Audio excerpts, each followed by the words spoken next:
Hi, Soraya. It's me. It's your Aunt Em. I'm gonna read you some more from this book, okay? But first, here comes the music.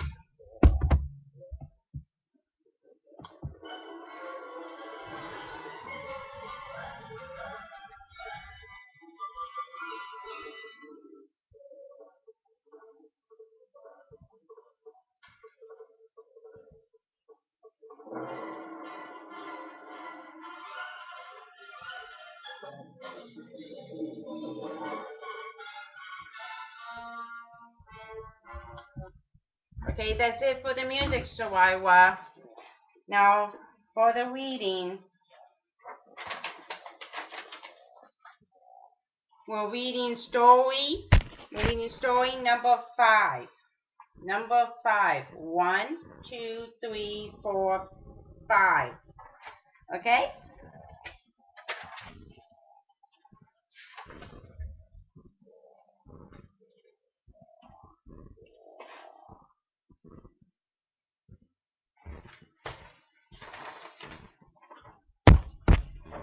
Okay, here we go. 1, 2, 3. Here we go.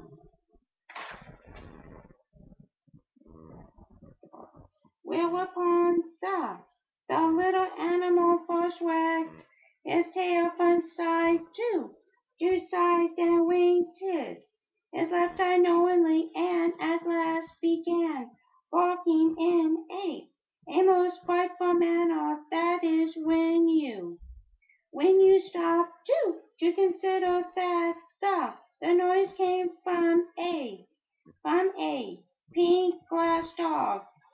There is something almost astonishing in the magic arts of wizards, unless of course you know how to do the things yourself when you are not expected to be surprised at them.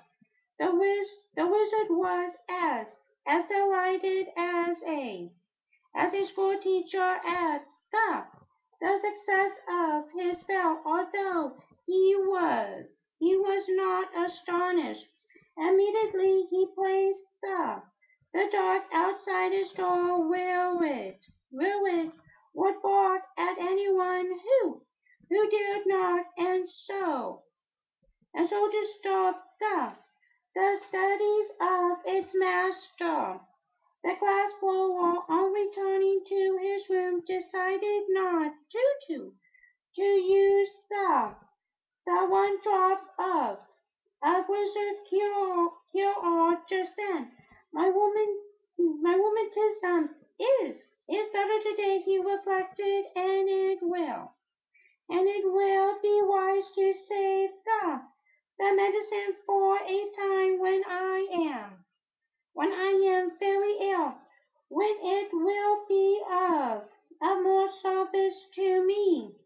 So he placed the vial in his cupboard and went to work, blowing more roses out of glass. Presently he happened to think the medicine might not keep, so he started to ask the wizard about it, but when he reached the door, the glass dog barked so fiercely that he dared not knock, and returned in great haste to his own room. Indeed, the poor man was quite disturbed at so unfriendly a reception from the dog he had himself so carefully and skillfully made.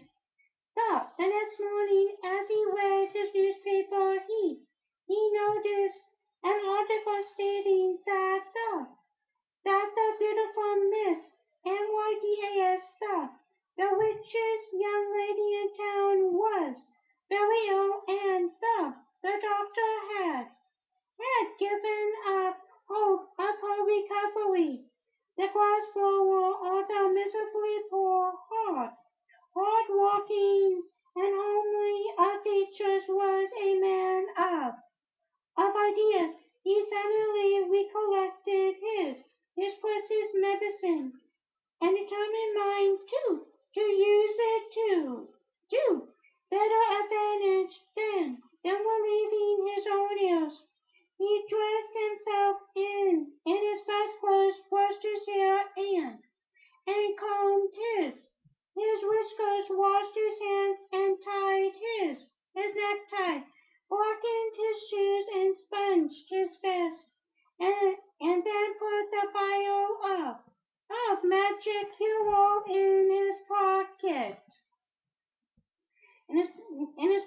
Next, he locked his door, went downstairs and walked through the streets to the grand mansion where the wealthy Miss NYDAS resided.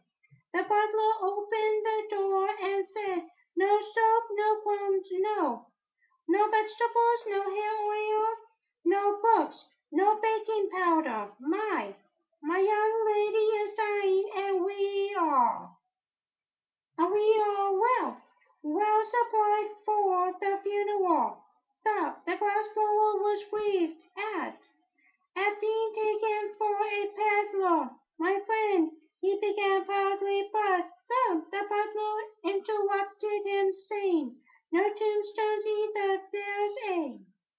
There's a family graveyard and the monument's built. The graveyard won't be needed if you will permit me to speak," said the glass blower. "No, Dr. So they have given up my young lady, and she's given up the doctors," continued the butler calmly. "I'm no doctor," returned the glass blower, "nor are the others. But what is your errand?" "I called to cure your young lady by means of a magic compound. Step in, please, and take a seat in the hall. I will speak to the housekeeper," said the butler more politely. So he spoke to the housekeeper, and the housekeeper mentioned the matter to the steward, and the steward consulted the chief, and the chef kissed the lady's maid and sent her to see the stranger. That's all. The very wealthy hedged around with ceremony even when dying. When the lady's maid heard from the glass blower that he had a medicine which would cure her mistress, she said, "I'm glad you came. But," said he, "if I restore your mistress to health, she must marry me. I will make inquiries and see if she's willing," answered the maid, and went at once to consult Miss NYDAS.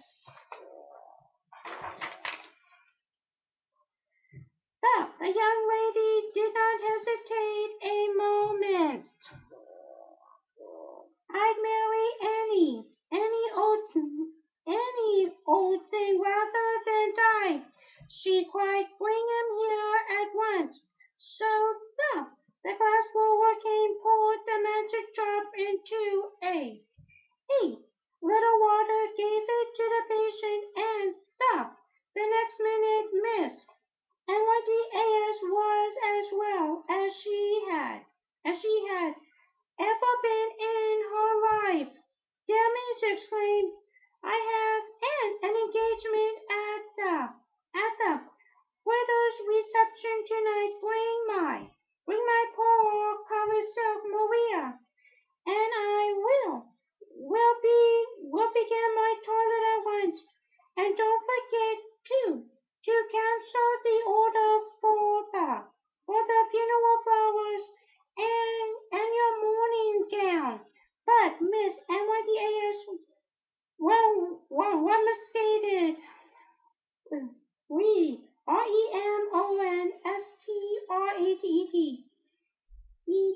the glass blower, "Who stood by you promised to marry me if I cured you."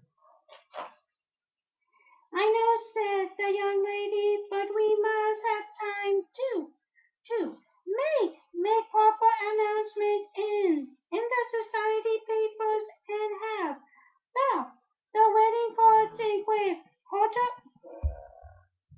Call tomorrow and we will talk it over.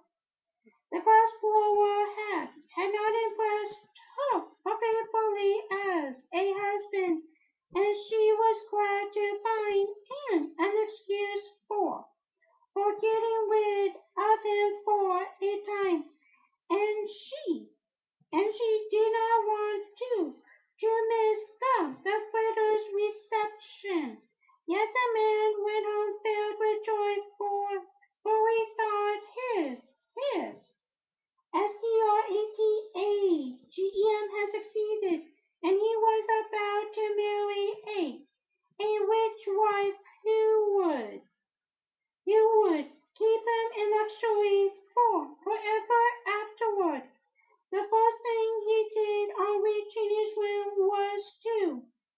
was to smash his glass falling doors and throw them out of the window.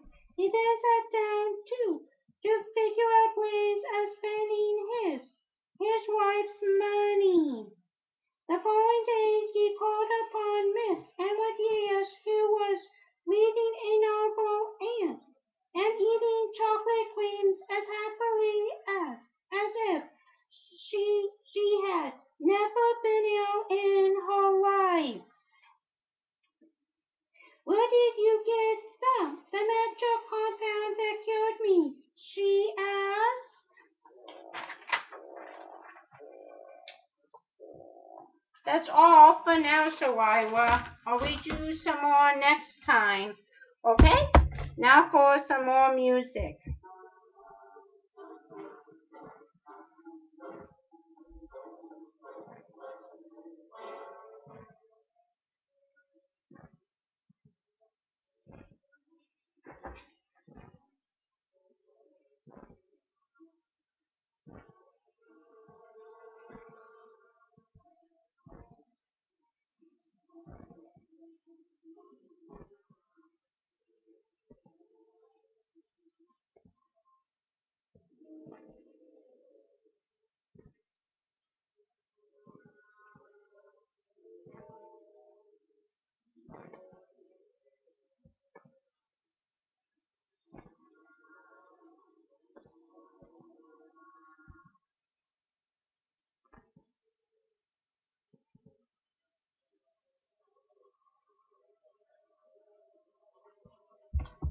That's all for now, Soraya. I'll read you some more next time. Okay? Bye-bye. Lots of love and kisses.